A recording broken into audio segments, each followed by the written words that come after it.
the chat, I see you. Andrew's here.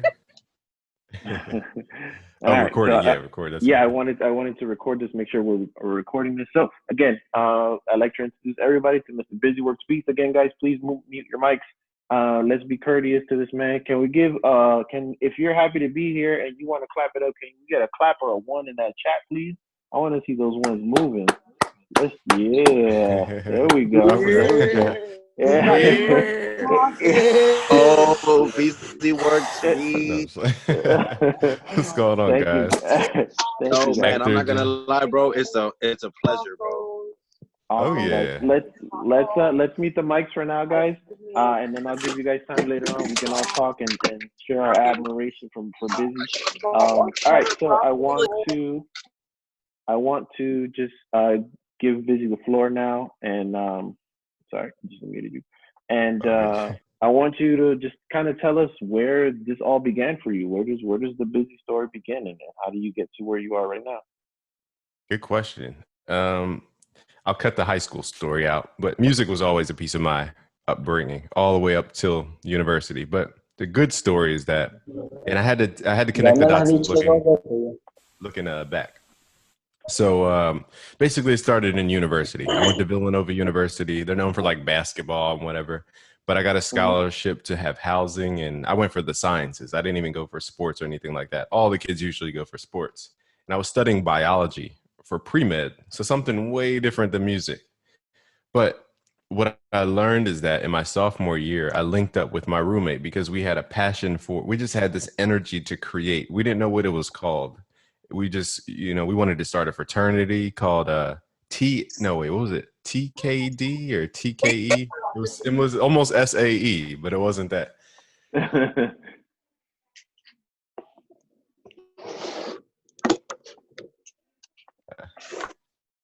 My bad. Okay. Sorry about But that. yeah. Can you, is there any way to promote me to a panelist? Do you have that version I of can. I am. Zoom? I'm gonna go like this, and I'm gonna make you a co-host. Okay. That way I don't think I'll be affected by the mute Yeah, bans. No, my bad. but it's all good. It's all good. It took me a little bit to get with Zoom, but what was I gonna say? So in sophomore year, my roommate that I had that year, we just had this energy. We wanted to create a fraternity. We're like, and that got shut down because the fraternity had a bad history. Then we're like, we Mhm. want to create something. We just didn't know what to use that energy to do. So we created this thing called a pre-med club. And the goal of the pre-med club was to get like similar to this Zoom. It was like get people all in a room, give them value, bring in people like the doctors or the people we brought in. So I guess I'm a doctor in this case, in this scenario, and bringing them in from around the world, and let them share their experience of the real world. And that's what I like about your, I watched a lot of your YouTube videos to understand you before I met you, and I'm like, the value he's given just in this, this interview with I'm not sure who you were with. Do you remember that interview when you were in front of a console with some Mm. guy? I don't know his name, but you guys Was it? went deep. Oh, I think it was Enrico, Brazilian guy. I'm not Maybe. sure. I don't I know. forgot the name. But whoever it was, you were like giving value when you weren't even like, you were just doing that by nature. So that's what I meant, is that that's the nature of what we're trying to build. Bring everybody into the room, lift everybody up, level everybody up, and let's do some bigger things. So we created outreach groups. Outreach events. Had people come in and speak. We created internships from scratch. That's another reason why I respect it, because you connect people behind the scenes. Um, and what else? And just bringing people together. It was a competitive environment. We're talking biology pre-med in one of the top universities in America. So you're going to have cutthroat people who live and die by Darwinism, which is Hmm. like survival of the fittest. So I was like, this is not helping being so competitive. So we brought people together. And what I learned in doing that was that that's what I wanted to do. I just didn't know what the heck it was called. So that's called, in my view, that was entrepreneurship or running with a team, because we had a team and all this type of stuff. But just because I went for biology doesn't mean I wasn't interested in music. So you have to take the lessons of whatever you're doing wherever you are and then apply that to where you're about to go. So the next step was, graduate from college. Now student loans are looking me dead in the face and I can't defer the student loan anymore. So I'm going to ask you this question too, which is, my back was against the wall. So I had to make something happen. And it just so happened that I had, during college, I was using YouTube to sustain my lifestyle because I didn't have the meal plans and the my family wasn't the richest. So, I mean, I had to provide for myself. And, YouTube helped me more than my work study job at the time. So I had to, make that work. And I really didn't start YouTube with this huge intention. It was just helping people in a small group like this. You get in a group of people with a similar interest, you help each other. And then in helping each other, you see that you're helping other people as well. So you start doubling down on that energy to help more and more and more people. And that just snowballs over time. So that's really how this whole YouTube journey started. But after I graduated college and student loans were my face, I was like, oh, now I have to go all in on this thing I was putting to the side, which is the YouTube thing.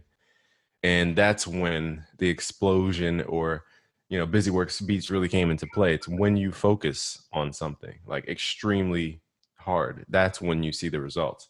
So you made the right step. You guys, here's the cool thing about SAE and a lot of other programs, regardless of the program, when you weed people out, like there's a lot of people who say they want to make beats or say they want to make music. They just talk and they just want to do it as a hobby.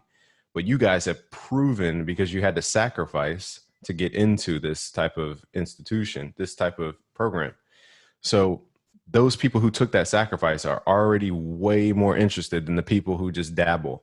And when you surround yourself with people who have taken that sacrifice, you're more willing to get to that end result because you see the bigger vision. So, a lot of people don't see that value because they're just worried about grades. They're worried about getting through. They don't realize like the guy right next to them right now is going to be the next big YouTuber in about 4 years. And it's better to build a relationship now to know that you really like each other so that the time comes when you need that person who's the big YouTuber. Now you can have that easy conversation. You don't have to go at it like a cold call. So these are lessons that I had to learn looking back, because I always was like, university, I should have never. But then looking back, I'm like, university taught me this. If I didn't go to university, I never would have learned entrepreneurship. I never would have learned networking and all these type of things. So, the little things from So your so experience. Oh, God. go ahead. No worries. No, I was saying from your experience, because again, a lot of people don't see the work you do behind the scenes. So from what I understand, you help people kind of bridge the gap. Mm-hmm. Yeah. So in doing that, what are those traits that you think are just missing from people that those other people are looking for, but it's something missing? What is that missing thing? That's a really good question. And I think that is always dependent on the type of position. So, one of the things that, because I come from a studio world, like I've been an engineer forever and I've been a studio manager. So I know what a studio manager looks for in an up and coming intern. And, you know, and I'm always like stressed, like, yo, it's great that you love audio and that you love music and that you want to be a producer, but there are some intangibles that are necessary to be, especially in the studio world. Um, Things like, you know, punctuality, which I think a lot of people who join the industry are just like, hold on, what is it? Hey, you're still, sorry. Just certain things that people, things like punctuality, things like, in my first internship, my only internship, I came in with a wrinkled shirt one time, and the head engineer said, "Hey, an iron costs $12." He was like, "But if you get this job, you're gonna make more money than you've ever made. So think about like that investment, $12 in your career, because that wrinkled thing doesn't work." So it's things like, how you present yourself, being on time, and also being able to highlight the other skills that you have that are just as important when you're working in a facility. Because the first day that you work at a studio, nobody's going to ask you to mix a song, nobody's going to ask you to record, but they are going to ask you to answer the phone. And just being able to have those other types of skills and being able to show them that you have those skills, I think is super important. I think in the beginning, it might even be more important than how good you are with your music or your audio. So. Indeed. I agree. And you guys got to forgive me for coming here in like a gym shirt. I just rolled out of bed and came here. Nah, you're good. And one of the things I wanted to bring up is the fact that in your pictures, you're always in a suit, and a lot of times I see you like you're really dressed up. So can you talk to them about that? Like, what is that? Oh, yeah. You know, Yeah, what is that for? Why do you do that? How does that make you feel? What does that do for you? hmm Well, one, it creates contrast. I want to stand out because I want to do things other people don't do. So it's kind of contrary to wear a suit into a music studio. People are like, oh, he's just a suit. They're called suits. So I want to break that whole mold and be contrarian. I don't need tattoos. I don't need the dreads with the colors. I don't need the face tats, I meant to say. I don't need the whatever to stand out. I'm going to use a suit because 90% of people who have a suit on are seen as authoritative. This is why the president wears a suit. This is why military people wear the little badges in their honors. They're suited up all the time. It's a military protocol to be in your suit when you're on. So there's a reason for that. So oh, we went full screen on me. So there's a reason for that, and um, that reason is simply because it's just embedded in our culture to have we perceive suits as authoritative. That's really just what it comes down to. So every time I do a public speaking on a stage, I always wear a suit. Now behind the scenes, streaming on the webcam, I want to relate to you guys a little bit more. The 34 people in here that took the time to hop in on this, today's Thursday. You Hmm. guys could have been turning up playing Call of Duty, but you decided to come here. So I deeply appreciate everybody in here. Xavier's here, Destin's here, Kia's here, Tara, Omar's here, Destin's here, Franklin's here, Nicholas, shout out to you, Hector, John, Tara, Elka, Jackie, everybody in here. I deeply respect you guys. And I came here to add value. So, that's the story in a nutshell. But, we can get into those invisible traits that you're going to need to be successful. And we can go back and forth and kind of share one trait that you think, one trait that I think, until we run out of things we could think of. But it's like the game of states. You ever play that game? Mm-mm. Where it's like, I'll name a state, then you got to name a state, and we keep doing it back Gotcha. and forth until we run out. So so you said, punctuality. That's important. And you said impression, your first impression or appearance. So I will say I agree with those things. And I will say a success trait is grit. Okay. So here's an example. So imagine a rock in your hand. I wish I had a rock, but I don't. Okay. This is a rock. This is a hammer. So this is your goal, is the rock. And the hammer is you and your effort. So you're smashing at the rock, grinding. They call it grinding. You're grinding that rock until the rock turns into grit, it's called, or dust.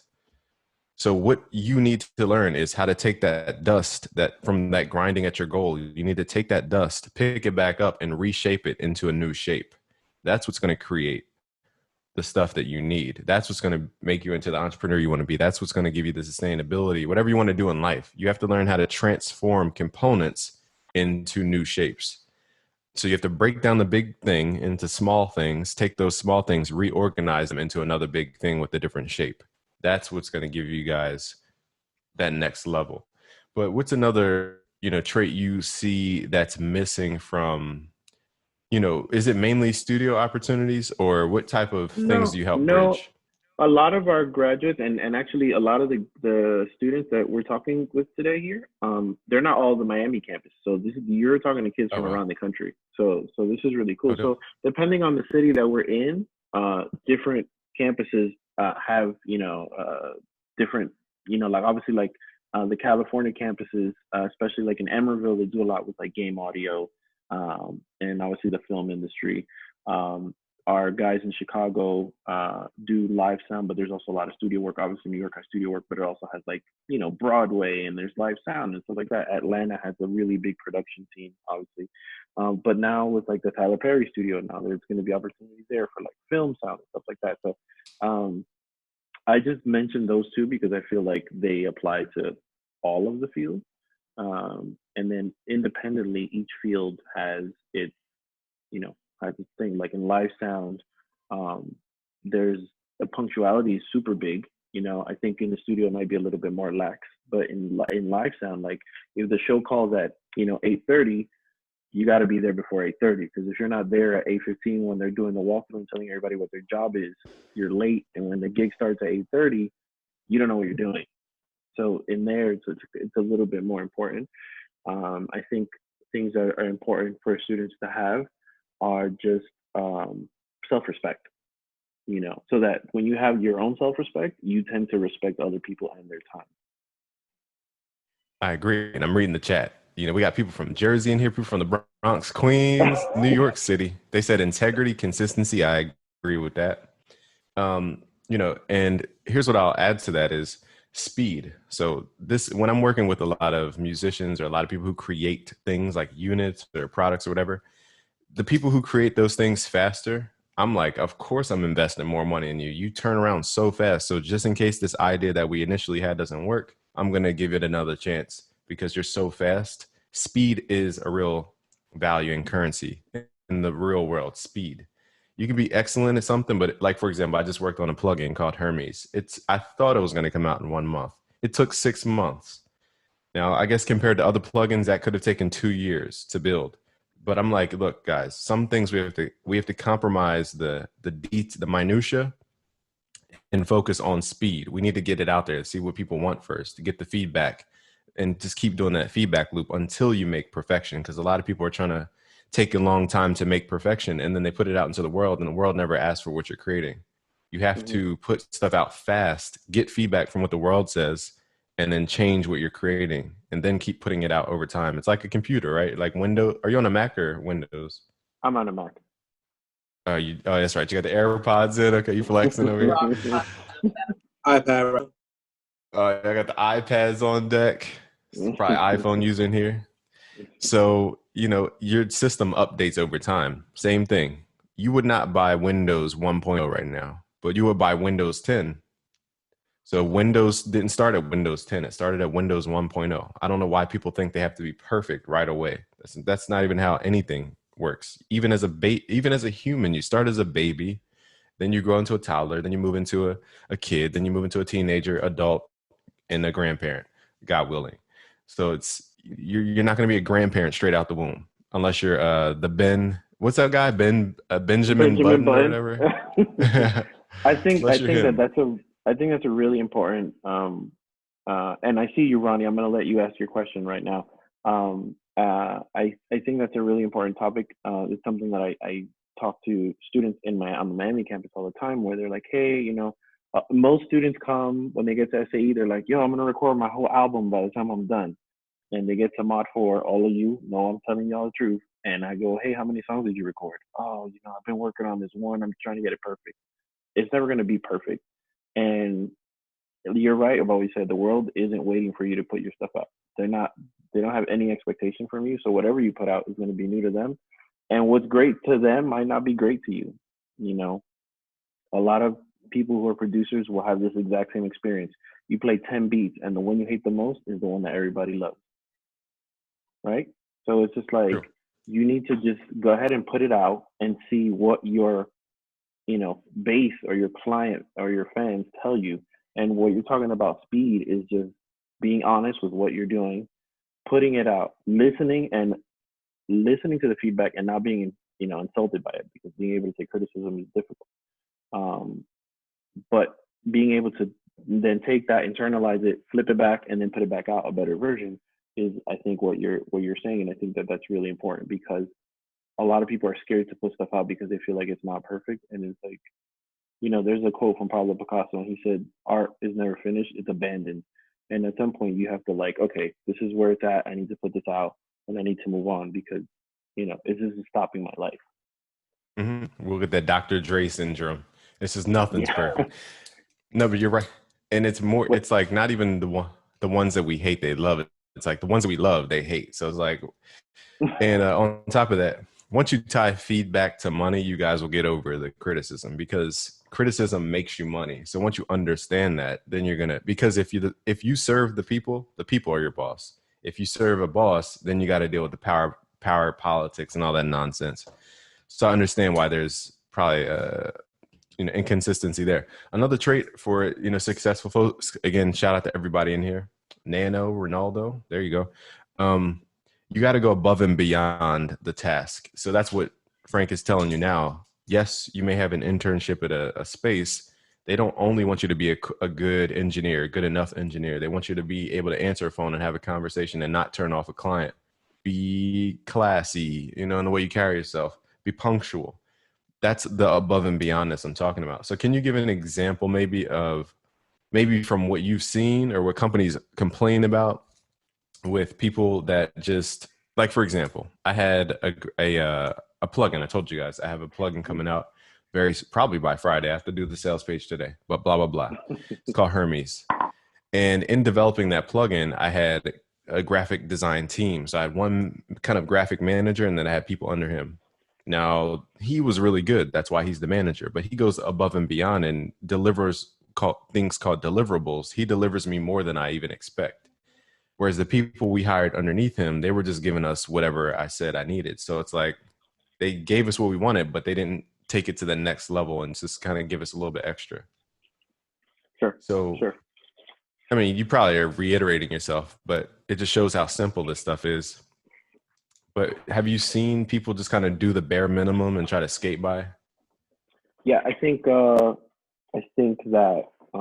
one of the things that I've seen with just not even just our students, but just in general, like obviously, like I've been in the studio for 20 years. Like I've seen interns, like, a million interns. And one of the things that I feel is detrimental or can be detrimental is a situation where a person is starting out and they're quickly doing the task that they were asked to do so that they could go and do something else. And the reality is that if I hired you as my intern to be in my studio, I need you to do and be excellent at all the things that I don't want to do. And if you become that person that I know is going to take care of all these little minuscule things that I don't want to do, you instantaneously become more valuable to me. Now I want to keep you in the building. But if I ask you, hey, can you make sure that the phones get answered, and you just do the bare minimum and then you leave, then I'm going to be like, well, he doesn't really want to be here, or she doesn't really want to be here, and they're not going to dedicate the time, and I don't have the time to sit down and train you how to just do something that simple. So you need to add value to wherever you are so that you can create something that is going to be long lasting. And that works in any situation. That's my opinion. Yeah, you're right.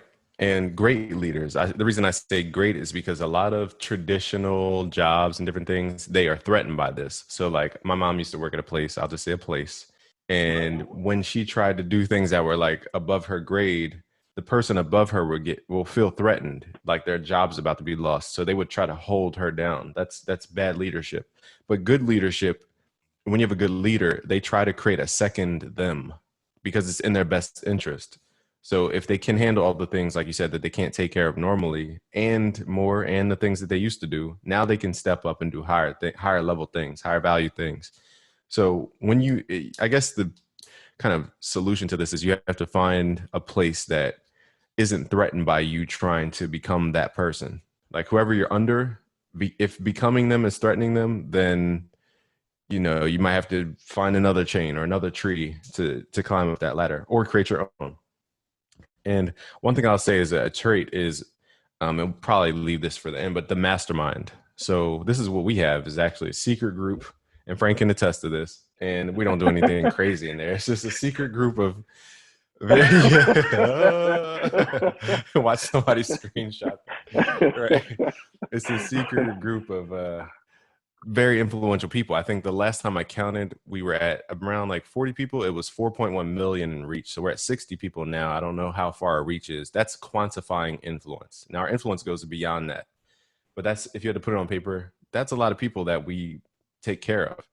So all those people are in one group, and this is called a mastermind group. This is what you guys are in here to do. Like, you guys are around the world, but you're in one place. I don't know if they have access to contact each other through some kind of medium or whatever, but the first thing you need to do, whether you know each other, hate each other, or love each other, doesn't matter. You need to add all 36 other people that are in this chat. However you can do it, figure it out, search their names on Facebook, do something, add them to your potential network.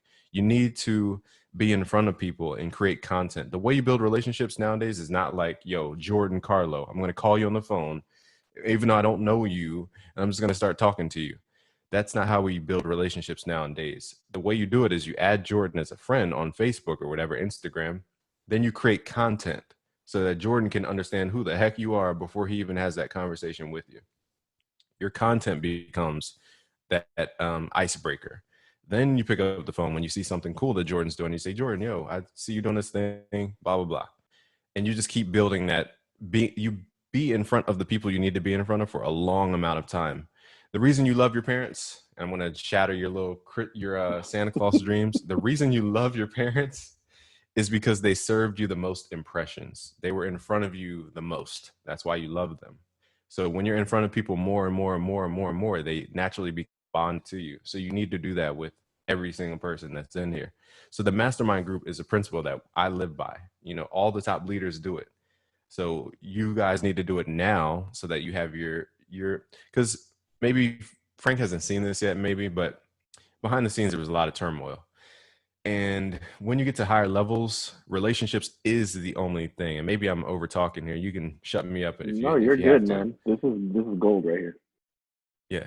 So it's like you can be skilled at copywriting. You can be skilled at music production. You can be skilled at YouTube. At the end of the day, people who are established in a market are, when they see new threats, they want them gone. Like if you set up a new McDonald's in a new outlet and you didn't get approved by they're called anchor tenants of that mall, they want that McDonald's. I'm just saying McDonald's, but they want that new place gone because it's competing against the other food shop that's in that same mall. The same thing goes with the music industry. Same thing goes with YouTube. People who are already established do not want to see new competition. So my point is, you have to build real relationships because that's your only defense towards getting into these places. Your only way into markets is relationships. And you'll see that it doesn't matter about skill. At the end of the day, it's relationships because that's the thing that's going to keep you in that virtual mall, so to speak, so that you can do business, or else you're going to have people knocking off your products, undercutting you, doing all types of stuff to get you out of the picture. And relationships is what is the actual currency. That's why you guys, as respect everybody in here, because you're actually trying to do that. But in the beginning, it doesn't make sense. You're just like network. You know, what is networking? What does a relationship mean? I get it. But in the end, that's all that matters. Money doesn't matter. Business skills don't matter. Nothing matters except your relationship. So I want to say something else, which is defining a network. So what's your idea of a network? I know everybody has a different idea of a network. So give me like 2 words. When I say network for you guys, if you could type it in the chat or talk or whatever, I don't know. What's your Drop it in the definition chat, guys. of what's your So definition? can I speak? Go ahead, man. Go ahead. Yeah, I mean, yeah. I feel like networking is like basically. Hold on, let me introduce myself. I'm Biggs, aka Bigger Belly, from New York. Oh yeah, Max New B, York. Bigger Belly. There you go. Networking is basically like interacting with different people and communication. Communication is the key to everything. You know, if you don't have no communication, how will you get anywhere? You know, you gotta walk outside. You gotta speak to the mailman. Speak to the people at the store. Buy your coffee. You know, it's just simple. It's the same thing. But in the music world, it's like, you know, networking as far as like meeting somebody, you know, from this group or particular group, and then, you know, going to their show, their event, and then, you know, them come to your events and stuff like that. Like, that's what I feel like. Mm-hmm. If I may add something, I would also say that you never burn any bridges, because you know, in this business, you never know when you're gonna need a hand, when you can have us possibly hand out some to a customer or possible client. So never burn any bridges. Mm-hmm. I love that. Cool. Thank you. Those are great. And those are great. One of the things I what's want your to definition? well, for me, a network is it's it's like a spider web, and it's a place where you can go and get or give help, basically, in any of your anything that's going on. So you have to be. It's kind of like a 50-50. Like you have to give as much as you're trying to get for the network to continue to work. And that's one of the things that I wanted to mention about the mastermind group is that, you know, some of the people that are in there, you like, these are people that you see, like people like yourself that are like, you know, we see these people, they have these platforms and they're doing all these things, but it's not like these guys don't go back in that group and ask questions like, yo, how do I do this? And everybody in that group responds with an answer, whether it's the answer that they need or not. Somebody is definitely trying to give you an answer, and I think that that's a really great example of a network where everybody is chipping in, trying to help each other out, and so it always feels equal and balanced. And then the network, it works because everybody's like doing their part as well as getting something out of it. And if somebody puts in an answer and for a question that I didn't ask, but it might be information that I needed, and I'll be like, oh, I didn't know that. That's dope, cool. And I feel like that's the important part of a network. Yeah, I love that. Like, for example, you asking me here shows me that you have respect for me on some level because you didn't have to bring me in this conversation. And I deeply respect that. And I'm going to bring that energy back to you at some point in some type of way that I can. And you guys wrote a lot of cool stuff. You said connecting the dots. You said communication, who you know, it's who you know, not what you know. Burn bridges or don't burn bridges for a network. You said the spider web, Frank. You said it four. You said one, two, three, about five key things in your explanation. You said it's a spider web, which is very true. You said it's a get and give help type of thing, which is like reciprocity. Why did I put disconnecting? I probably misspelled that, but d- connecting. Can I I say something? misspelled it. What to put connecting? What's up? Go ahead, man. The am I talking now? Yeah, you are. Go ahead. Yes. Okay. You guys wanted to find out the network, right? There is net and then there's work.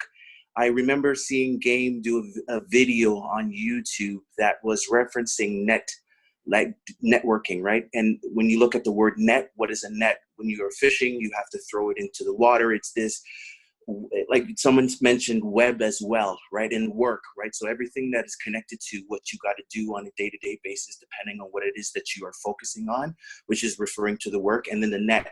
So whoever it is that you're trying to connect to, you have to gravitate them towards you in regards to the net that you're trying to connect to. So in some senses, the net that you're referring to is like talking to people, like networking, talking to people, trying to get their focus on the things that you want them to be focused on.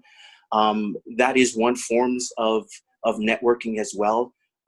But when you break down the net, it's anything that you can catch, anything that you can get in contact with, anything that is referencing or focusing towards the things that you have interest in, and then you got to put in the work to make sure that those things maintain connected to your net.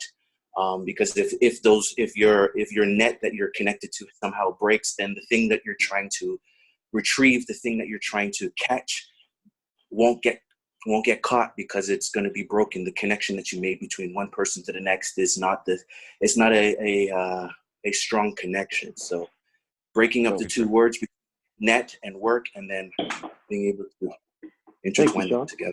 Mm-hmm. Yeah, bro. I'm pulling all these pieces together because I want to give you guys a very broad new definition for network. And thank you, Sean, for kind of showing the next phase of this. And another definition of network in the chat from Nicholas was trust. So I'm going to tie all this together.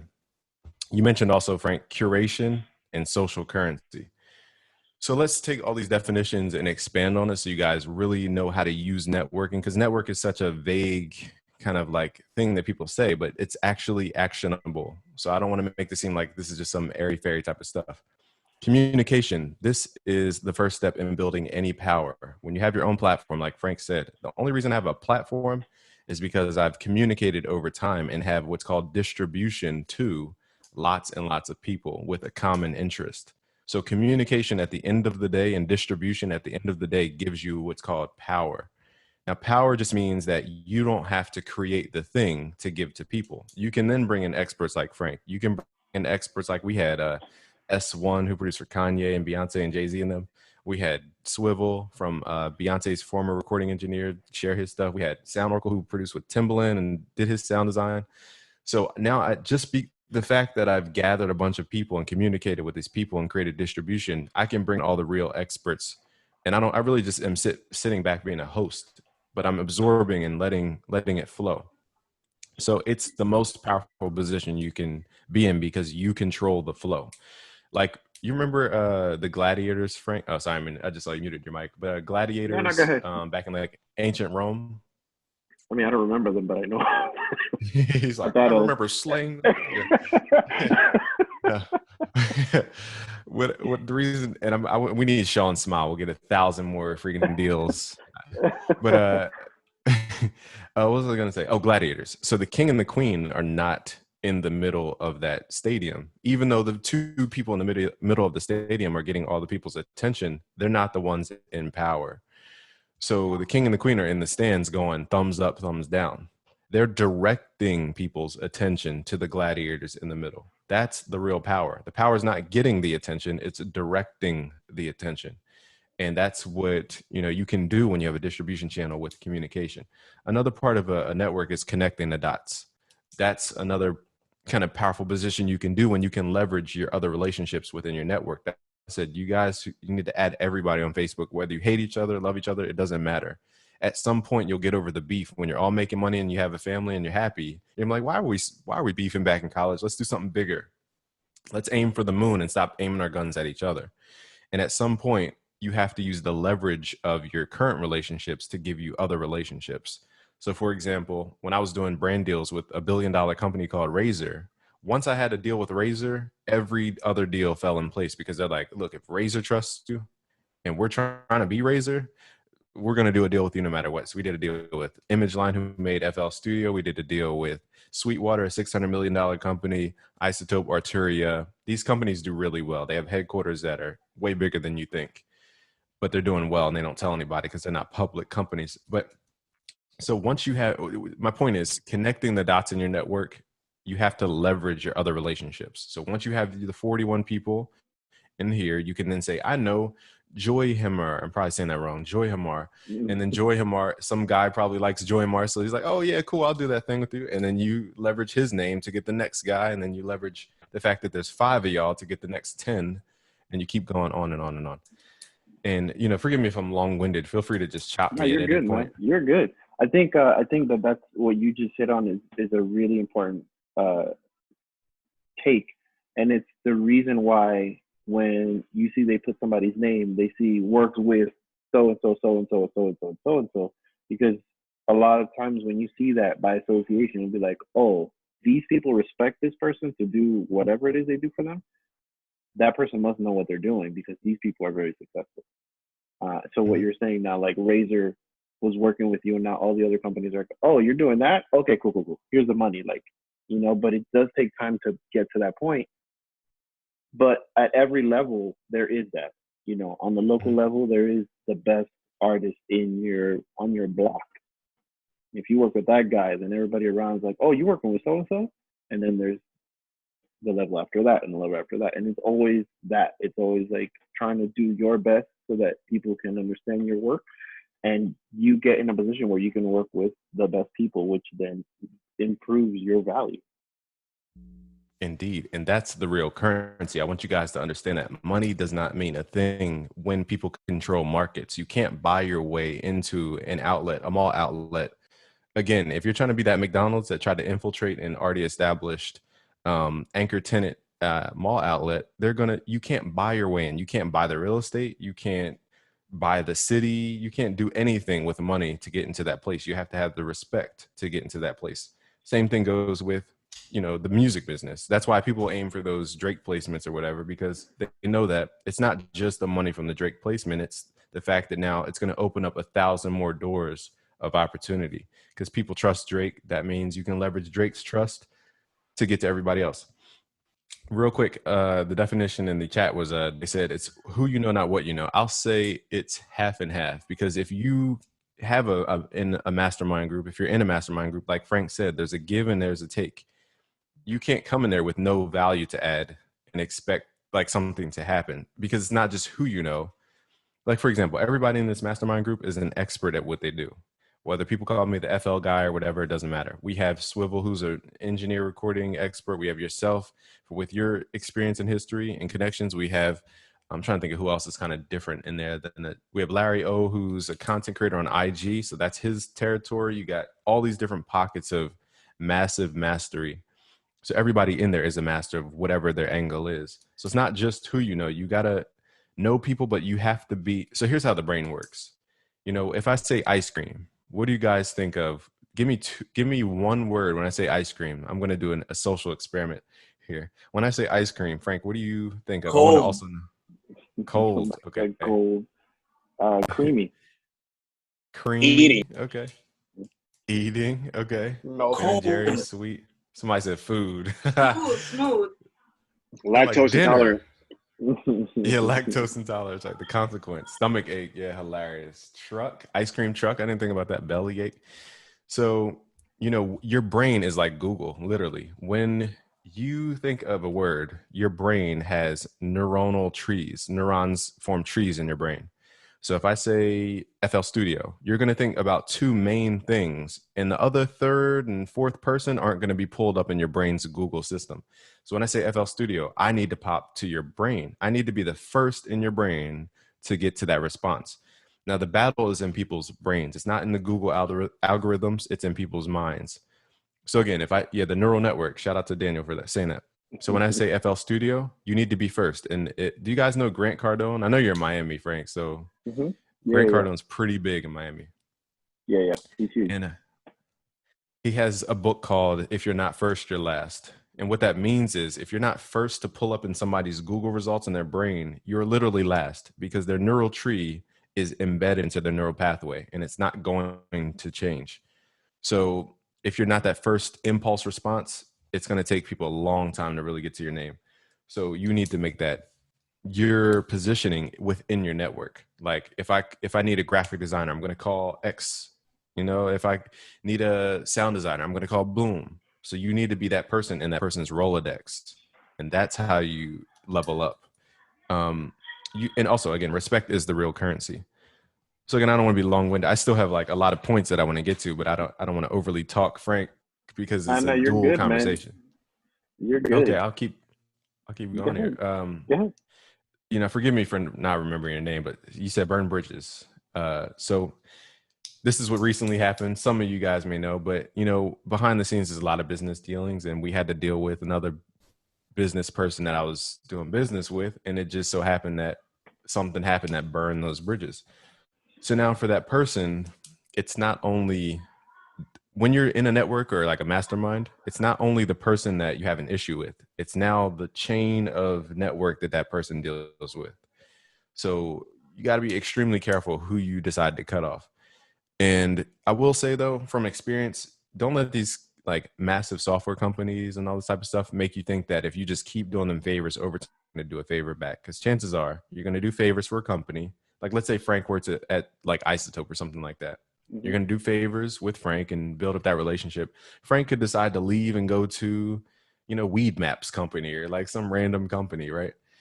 That's out in California. It's a new startup, I think.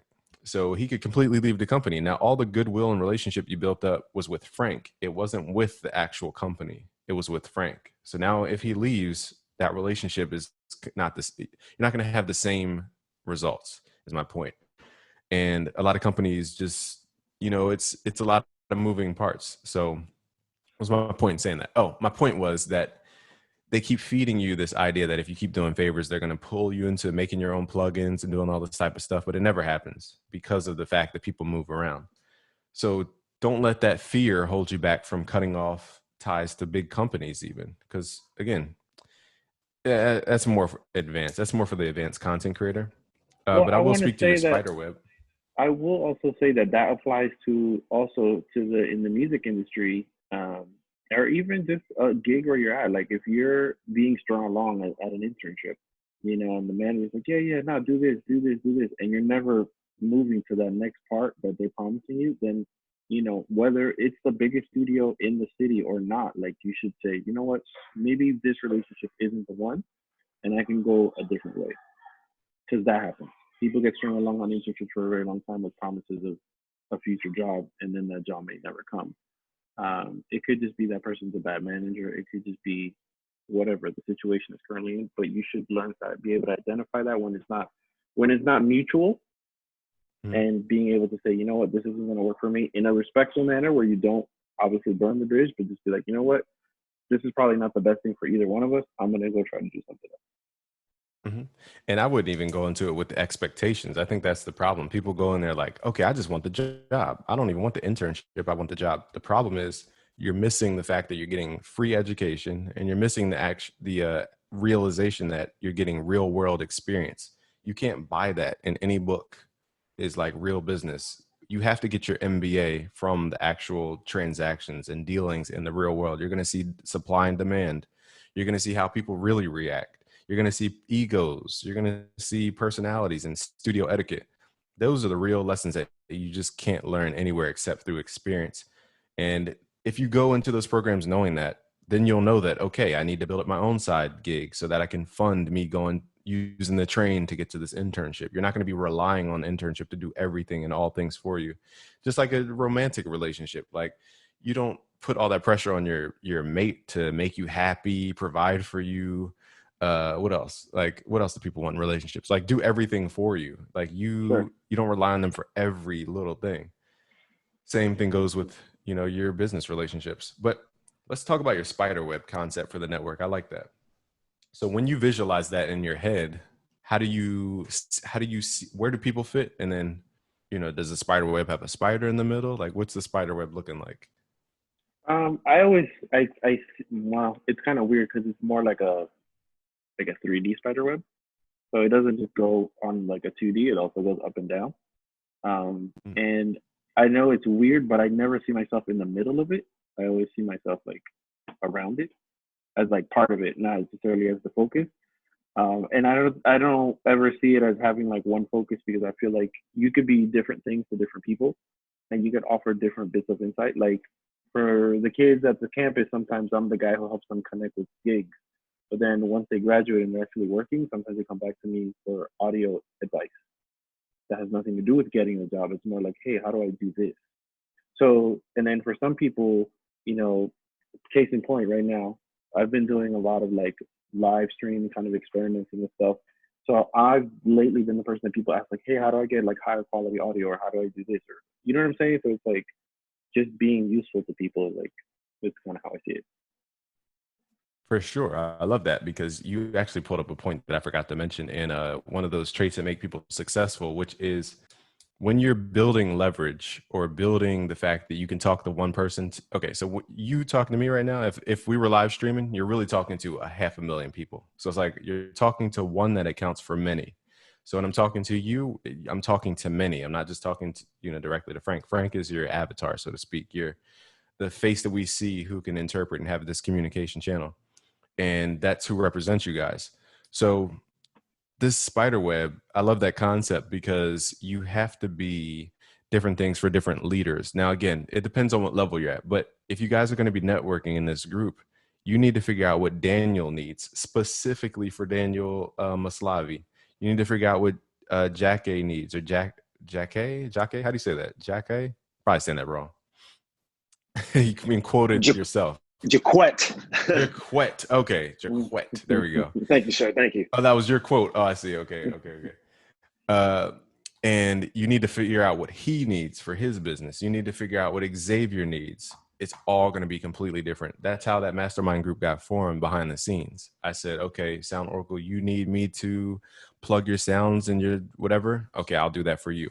And then let's say Swivel needed a connection to a software developer. I said, okay, I know some software developers. That's the value I added to him. Excuse me. Let's say, who else was in the group? I'm trying to think of somebody I can kind of pull names from. Decap. I said, Decap, oh, you need to meet, there's currency, even if you don't have the actual skill, there's currency in introducing people to the people who can get stuff done. That's essentially what I'm doing at a very, I'll say high level. It's not a super high level, but a high level. And I just want to give you guys confidence that you can do it too. You don't always have to be the expert at something. As long as you can deliver what that person needs. If they need graphic designs, you don't need to be the graphic designer. You need to connect the graphic designer to that person. And that will build up what's called social currency and goodwill, so that you can leverage that relationship to then do bigger things with that person. So the spider web, I really love this because it's about the different angles of value that you can add. Again, you don't have to be the actual web. You can be the person that says, okay, I need this point of the web to go to that point of the web. And as long as you can see that connection, the web then forms based on a lot of esoteric stuff that we could talk about on a secret Illuminati live stream or something like that. But yeah, focus becomes reality. And what do you think about this though? In that group, you talked about, people ask questions and people also contribute even when they don't have to. So reciprocity is what I'll call it. How do you, in your experience of life beyond just the group, how do you feel? Is that a natural thing, or do you feel like you have to always initiate that type of thing with people? That type of So for give? me personally, and I can't, I've been trying to remember right now the name of the book. There's a book I just read not so long ago, and it talks about like different types of people and like considering success.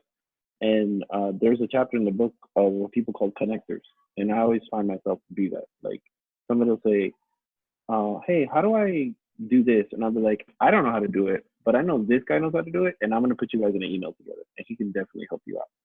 And I do that a lot. Like I find myself doing that a lot. So because I've never tried to be like the master of everything. I think I know what I'm good at, and I know that I'm also good at connecting people and just also remembering like funny things about, not funny things, but just interesting things about people or their skills or like something that they know how to do, and just being able to keep that, and then it's just something that comes always naturally. So it's not something I develop, but it does. It always repeats itself. Like I see it through my life. It's always the same. Like I'm always like you and you, like you guys should work together because I think it would be dope. Hmm.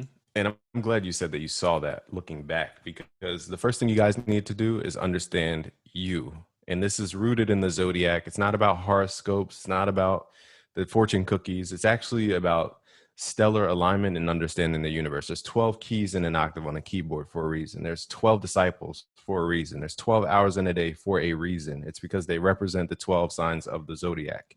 Everything you were ever taught, probably a lot of you guys were built in a Christian church. It's called astrotheology. The story of Christ is even about the cycle of the astrology. It starts in Aries and ends in, I think, what is it, Pisces or something like that? I'm Mm-hmm. mixing that up. But my point is saying this, or it starts in Capricorn, whatever the cycle is. I don't know the stuff. You need to know. What's your zodiac, Frank? I'm curious. I'm a Pisces. Pisces gang. Pisces. Pisces gang, let's go. Okay, so I don't know everything about the traits of a Pisces, but that you have naturally built in, divinely built in characteristics that you're going to be naturally good at. And for example, I don't know everything about a Pisces. You can tell me about Pisces, but as an Aries, I know that I'm very fast at anything I do. I don't even really think about a lot of stuff. That could be good and bad. So I'm very quick with it.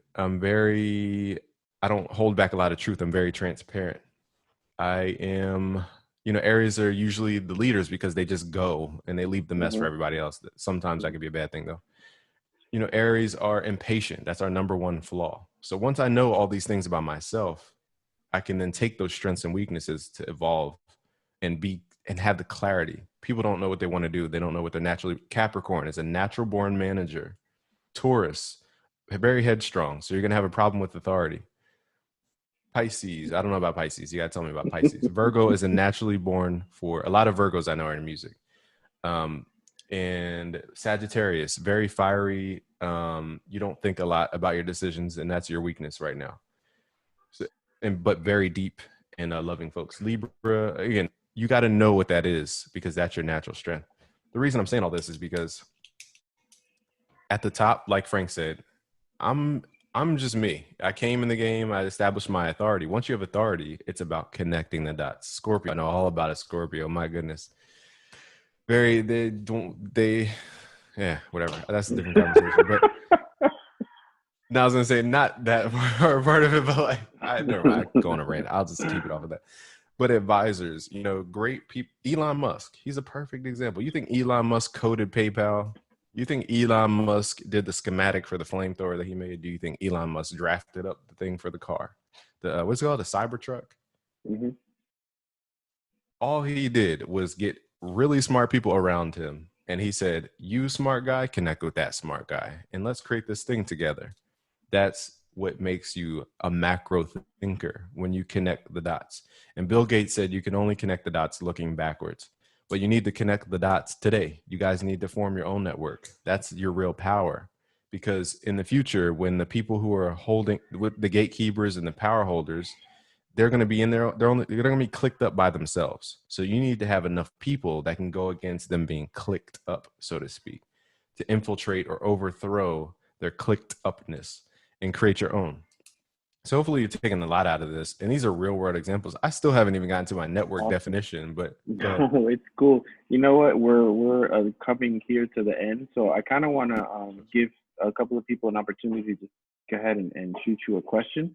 So guys, why don't we do the hands? Like, do a hand raise. I'll unmute you. That way, there's not 100 people trying to talk at the same time. So first question. Oh, can I quickly just round off my network rant? Yeah, go ahead. I'll go ahead. While I define get it the so hands people up. have. Yeah, just real quick. I don't want to eat up your time. Okay. Network, like somebody said before, forgive me for forgetting your name, but he said net like a net. Okay. Net like a net when you're fishing. You use a net because you can use the same two hands to throw out a rod. You're only going to catch one fish at a time with a rod. If you throw out a net, you're going to get 3,000 fish with the same two hands. You guys need to think of one action that accounts for many. So network is defined like this: net total work. What is work in physics? I'm not sure if you guys take physics on the side or whatever. Work is defined as force times distance. What you are as a person is force. You're going to be doing your thing over time or over a distance in the workplace, in the workforce. That's what work actually is. So you're going to be pushing by yourself over a distance. That's called work. Now, power equals work over time. So basically, you have to get other people in your network, the other 43 people, to increase the value of F, or the force value. This is way longer than I expected. But when you're in the war and when you're in the military, they have these things called force multipliers. That's when you send in the Air Force, the Navy, the ground troops, the Marines. You attack from all different angles because it multiplies the result. You have to do the same exact thing with your network. You have to multiply the F value. So if W equals F times D, in order to increase W, you need to increase the value of F. Okay. That's bring more people into the picture. If you want true power, like I guess that I have or whatever, through distribution and communication, you have to not only collect the people, but you have to lower the amount of time to get to your goal. So power in physics equals work over time. Okay. So in order to increase your power, you either got to increase your workforce, literally how many people are forcing their work, or you have to lower the amount of time it takes to get to your goal. That's the definition of total work. And network, yeah. So I'll leave it at that. It's too long. No, that's dope. Little physics vibes. Physics vibes. All right. I got a couple of questions. So first off, Jonathan Fung has a question. So I'm gonna unmute him. Go ahead, Jonathan. Hey, thank you for the opportunity to ask this question. That's pretty dope. So the question that I had relates to like marketing and like funneling engagement and things like that. So like my question is, do you have any like techniques that you find works best for you? And do those techniques like differ for like platform, say like YouTube versus Instagram versus Facebook? Yeah, I'll give you a quick analogy. I just thought about this. So think of the Bible has the best parables ever. It's the funniest thing because it's so ancient, but it has really good explanations. So it's like sheep. You're a shepherd. Define yourself as a shepherd so that you understand this. If you want sheep to come to your field, you have to throw out what to get to the sheep into your field? What do you think you would have to throw out? Like food or Food. something? Yeah, I don't know what they eat. I don't know. Yeah, I don't know. You're like, hey, no. So food, you throw food out into a field. That food is free stuff. Okay, so you're throwing out free stuff and food into the field. Now you have 1,000 sheep crowded in a field. So what you do is you build a fence, and in that fence you build a gate. So the only way the sheep can get from that side where the food is to the other side is through that gate. So now you put even tastier food like donuts on the other side of that fence. And you say the only way over here is to come through this gate. And let's say on the side of that gate, you have shears that cut the coat off of the sheep because you need to build a coat factory. So you need the wool, but you don't want to go in and invade people's privacy and start shaving people's wool, stealing their money, basically. So the shears represent the cost. So if they want that donut, they're going to have to walk through that gate and shear off a part of their coat. That's why the 44 people that are in here, you have already shown that you have shaven off or sacrificed a piece of what you love, which is your coat. Okay. So you're already curated from the rest of the sheep. So now that you've paid that cost to get past that gate, they have a little less wool, but now they're on the other side. That's what marketing is. It's taking people from this field of sheep, give them some type of threshold that cost some type of sacrifice they have to make to get to the other side where there's better food. And you have to make it, the food has to be so good that they're willing to take that cost or sacrifice. That's what marketing is. That's what business is. It's really that simple. Mhm. So Awesome. that's Thank what you, it man. is. All right, I got Mhm. another one from Giacomo. I hope I pronounced that correctly. Are you still on here? Here you go. I'm gonna unmute you, brother. Go ahead. Uh, did that work? Giacomo. Yeah, I hear you. I see you. Yeah, you guys can hear me? Okay. For starting producers or people that had like just started, besides for networking and marketing, what would you say is your number one priority when you first started your career getting it up and running? What would be like your number one advice besides for marketing and networking? Mhm. Well, was that to both of us? Sorry, Frank, I'll let you start. Both of you. No, you go ahead. You go ahead. Oh, okay. You're the guest of Um, honor. yeah, in the beginning, let's look at my the guest of honor. Let's look at my YouTube, right? I started out making crappy stuff on YouTube. My beats sucked, but then I taught myself how to make better beats over time. But the consistent thing between those points is the marketing and my efforts to project myself out into the world. I was sowing seeds. Here's something from an ancient text from Hermes Trismegistus. The book is called The Pymander. It's a very ancient occult book. It teaches this, right? Every tree comes from a seed, but every seed does not turn into a tree. So you have to constantly throw out energy and throw out seeds over and over and over again. It doesn't matter what it is. The universe is built on reciprocity. That will always come back to you, whatever you put out. So as long as you have that confidence that in that universal law, you don't have to worry about like the how to. But the how to is you need to project yourself out into the world no matter what, right? Donald, the way, let I me put like it this way. that. Yeah, like Donald Trump, right? I'm just saying Donald Trump because he's the leader of the world right now.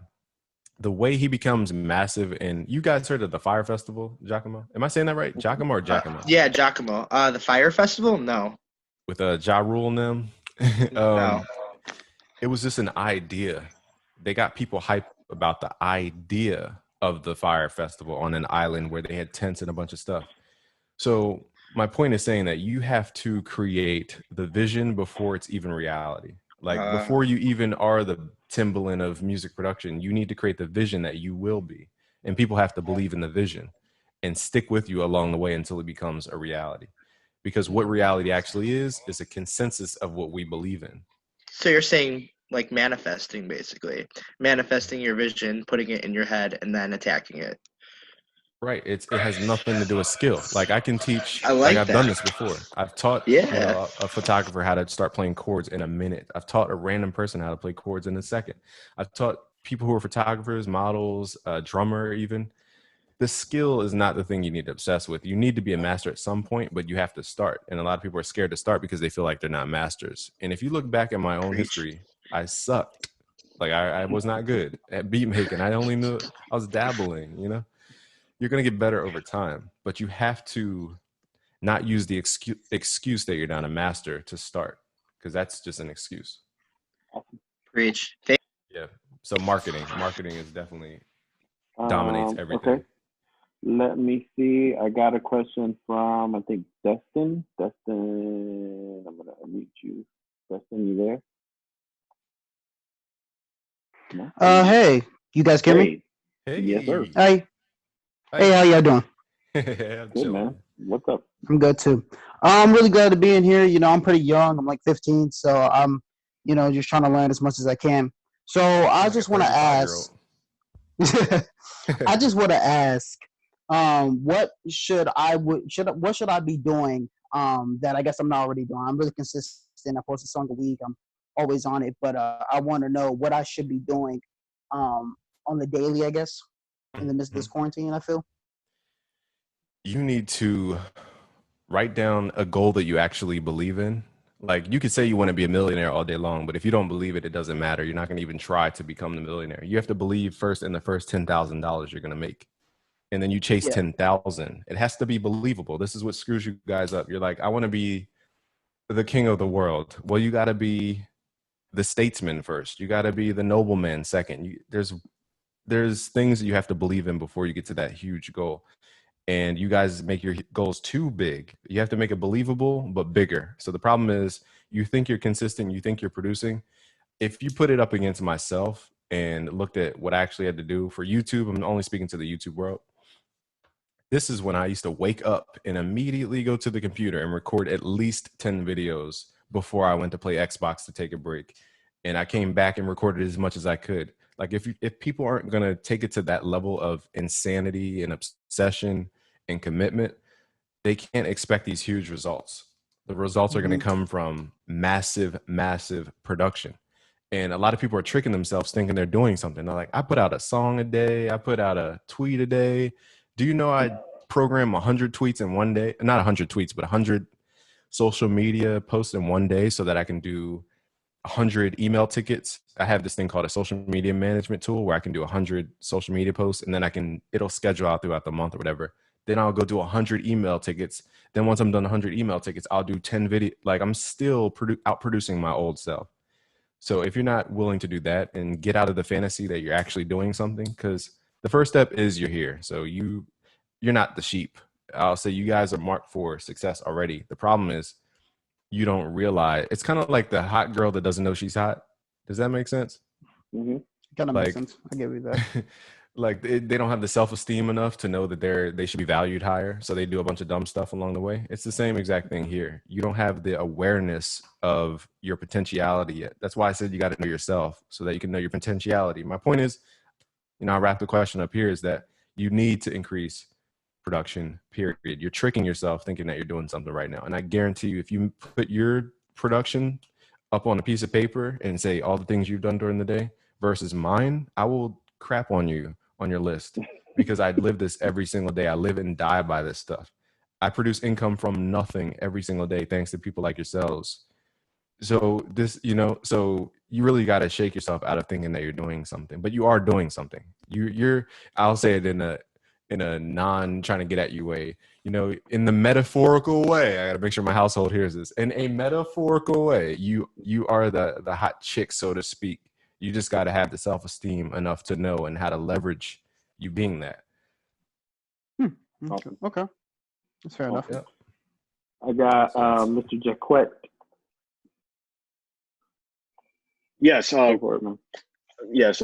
I have a question about basically, I'm going to go to school for producing also, but I know a lot of people who started on their own, taught themselves and stuff like that. And obviously everyone has their own path. Everyone runs their own race.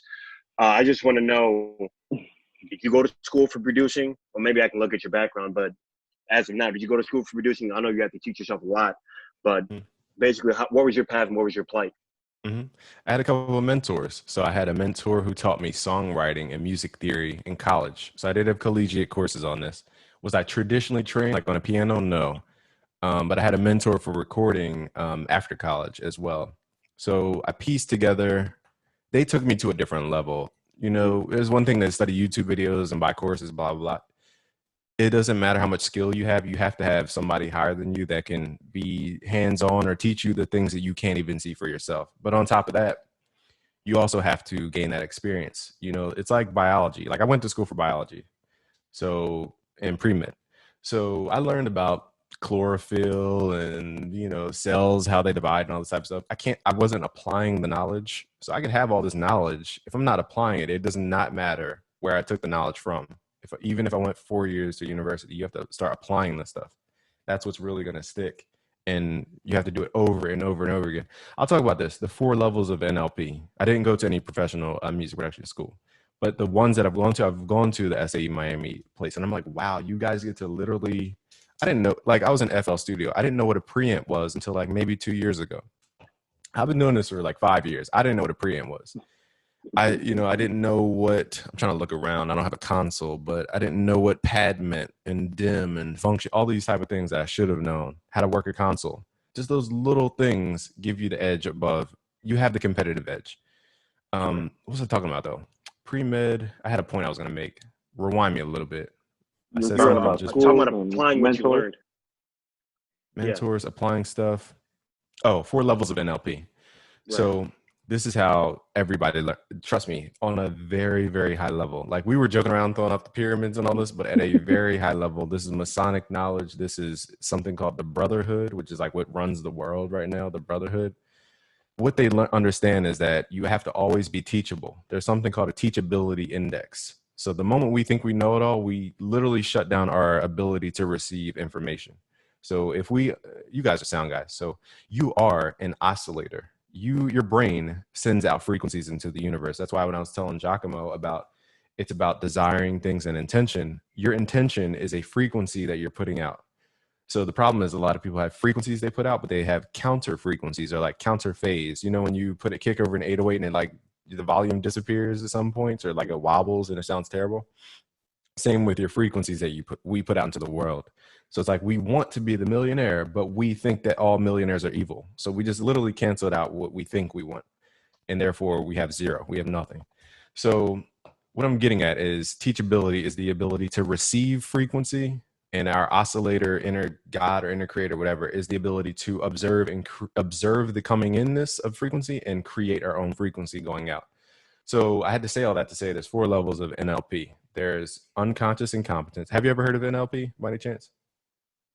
No. Okay. So there's a unconscious incompetence. That means you don't know that you don't know. This is what a mentor helps you to understand. Then there's conscious incompetence, which means you know that you don't know. So like, if I'm speaking and I'm saying a lot of filler words and I didn't notice, Frank would be like, yeah, you were saying a lot of uhs and ums. I wasn't aware of it until he makes me aware. And that's called conscious incompetence. Now I know to pause every time I want to say or Okay. So I'm correcting it. This is where I'm learning and I'm studying and I'm correcting that flaw. The next level above that is conscious competence. This means I know that I know, which means I know that I'm saying and I'm trying to correct it through practice. Then there's a top level called unconscious competence, which means you don't know that you know. And this is called back of the hand. This is why Timbaland's great. He just does stuff and he doesn't really even know why he's great. It's so embedded into Second his nature. program. Yeah, it's literally embedded into his neural pathway. So his muscle memory is beyond playing the keys. His muscle memory is in the way he thinks. So the point I'm trying to make is, the mentors constantly feed the whole tree of knowledge all the way up to unconscious competence. The mentor is going to show you what you don't know that you don't know. And without that first step in that ladder, you're never going to get to the place where you know that you don't know, without observing, or without somebody who can observe the things that are bigger than us. So that's what's more valuable than anything right now, is just somebody who can see the things you can't see, wherever you get it from. So That's a fact. my Thank you. answer to everybody. Mhm. Yeah. Very eloquently stated. Thank you. That was a dope a question, though. stone cold fact. All right. Well, I think we're gonna wrap it up there, guys. I want to say thank you to Busy for coming on here. Can you guys just throw up some ones, some claps in that chat? You know what I'm saying? Where one's at? People are asking where the recording. Yeah, that's my favorite part about Zoom, is asking people to type ones when they're happy. You're just like reading computer code. Yeah, it's like the Matrix. So those of you asking, once the recording is done, it'll be downloaded today, and then it goes to David Andrews. I know some of you guys don't know who Dave is, but Dave's been taking care of all the videos of uploading them and making sure that everything sounds right. And I think they're even going to be doing some transcribing stuff for them as well. So they're going to all be in Canvas. You guys will all get an email with a link to the video after it's been uploaded. One more time, I want to say thank you to Busy. Thank you, brother. Thank you for coming through. I really appreciate it. You was great. And to the SAE students and future students, I hope that you guys learned something today, and something you can take with you, and realize some important things that I think some of you guys were going to come in here and thought that Busy was going to be like, this is how you make a beat, and I think that there's way more important things that he has to share than just, I think all you guys can make beats. I think you just need to figure out what to do with those beats, and I think hopefully you got some of that info today. So thanks again, guys. Hopefully I'll see you guys around on the next one. There's a couple of these every week. Busy, is there anything you want to tell them about? Something you want them to go somewhere? Something you want them to click? Something you want to? You guys seem dedicated. So what I'll say is, first, thank you, Frank, for even like giving me your time and everything. Secondly, is just to recognize recognize Frank is a light giver. It's up to you if you're going to receive that high frequency. You guys study sound design, right? So frequency modulation. In order for you to get to your upper harmonic self, your higher self, you got to be modulated by a mentor. He's the higher frequency giving you light or knowledge. You have to receive the knowledge. You have to know that you don't know to receive that light to then modulate whatever place you're at right now in life so that you can gain upper harmonics and upper awareness of yourself. Okay. And then you take that awareness and you say, what was I doing that's holding me back? Cut that stuff out of your life. And then you'll remain that higher frequency. So that's what Frank's doing here. Hopefully we added some light to your lives. That's all I came to do, really. I don't know, just have fun. I mean, you guys have nothing but time during these times. You cannot give me excuses anymore about traffic, about what else? Like anything. This is, you have ample time. All right, guys. Well, you know what? The closing note, Mr. Daniel Fellis, he wants to say something. I'm gonna give him a chance, and then we're gonna get out of here. Daniel, go ahead. Okay. All right, man, because I really wanted to say this since we joined it. Like, I know I'm being very, pushy, but man, Busy Works, I just want to say thank you, even though you don't know me, because when I started out my journey as a producer, I didn't know where to start, even though I had a friend kind of, guiding me, and we was kind of guiding each other. When I seen what you was doing and your tutorials and everything, it helped so much, and it gave me a lot of knowledge and a lot of comprehension on music theory and a lot of other stuff. So just thank you, man, because you're doing a lot, man. For real. Thank you. Thank you. Awesome. You give me hairstyle ideas. I'm like, shoot, I need to do something with this. I'm trying to grow. I'm trying to like take this time to experiment. I'm like cut my hair a little bit lower than usual, letting it grow a little bit more. Give me ideas. But deeply. Thank you for letting me know. We have everything set up, man. And I'm not gonna lie. Before I went to SAE, I was looking at your videos. So just like when I came in with a little knowledge, like, from looking at your videos and everything, I just was more motivated. So for real, man, thank you, because you're a real inspiration. So for real, thank you, man. Awesome, man. Awesome. That lets me know that, like, I'm not doing this in vain. Well, I can't think of a better way to end that call. Thank you, guys. Busy. Thank you, brother. Thanks again. Thank you, everybody. Enjoy the rest of your day, guys. Stay safe. Don't eat all your snacks at once. And I'll see you guys around. Peace out.